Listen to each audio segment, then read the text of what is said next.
Dizem que algumas verdades não são reveladas porque ninguém tem coragem de olhar fundo o bastante. Mas eu demais. E é por isso que estou aqui, para contar o que descobri naquela noite em que percebi que nem tudo que vemos é real. Aliás, quase nada é. A história começa com algo simples. Um espelho antigo, encontrado no depósito de coisas que minha família acumulava há décadas. Parecia comum, parecia... Mas quando você se aproxima dele, algo muda. O reflexo não acompanha exatamente seus movimentos. Ele hesita, atrasa, como se estivesse pensando antes de imitar você.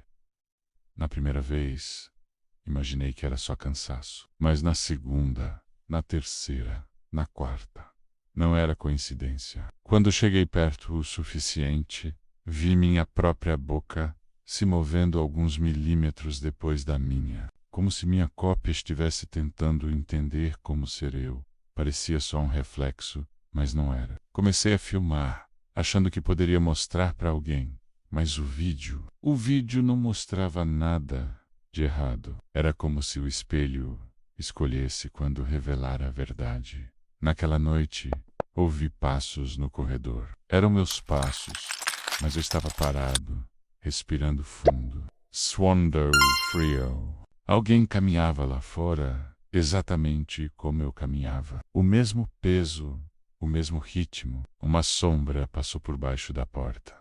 Minha sombra, mas mais escura, mais pesada, mais viva. Meu reflexo começou a sorrir. Eu não sorri. Foi então que percebi. Aquilo no espelho só parecia eu. Estava cansado de ficar preso lá dentro. Passei dias tentando evitar o espelho. Cobri com um pano grosso, prendi com fita, virei para a parede. Mas nada disso adiantou. De madrugada, eu ouvia um arranhado, como se unhas deslizassem pelo vidro. E não eram minhas unhas.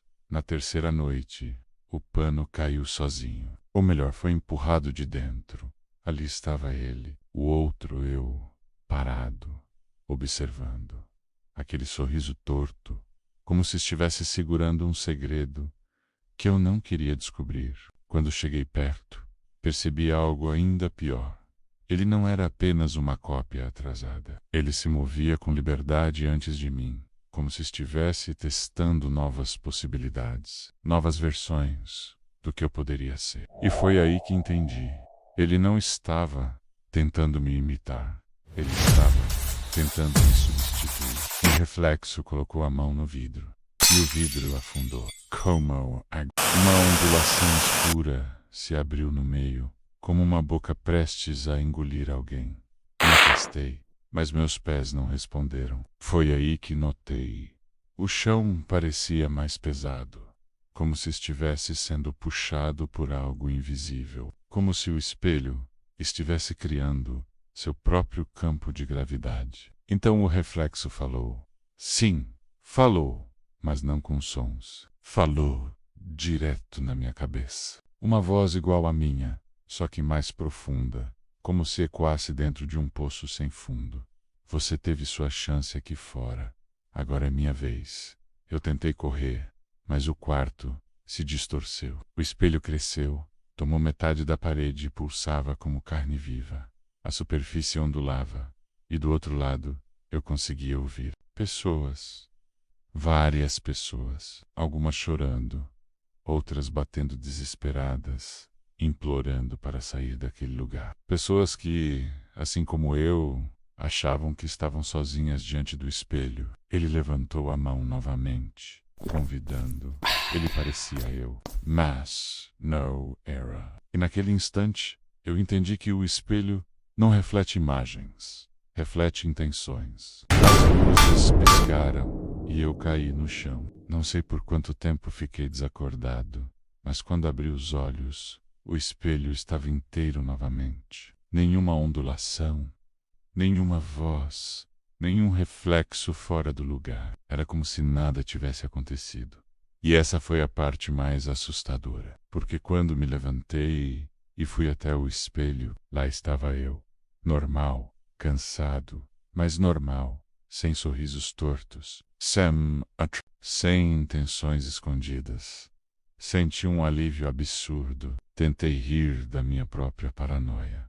Mas quando virei para sair do quarto, algo no reflexo permaneceu parado. Eu dei um passo. Ele ficou imóvel. Eu toquei a minha cabeça.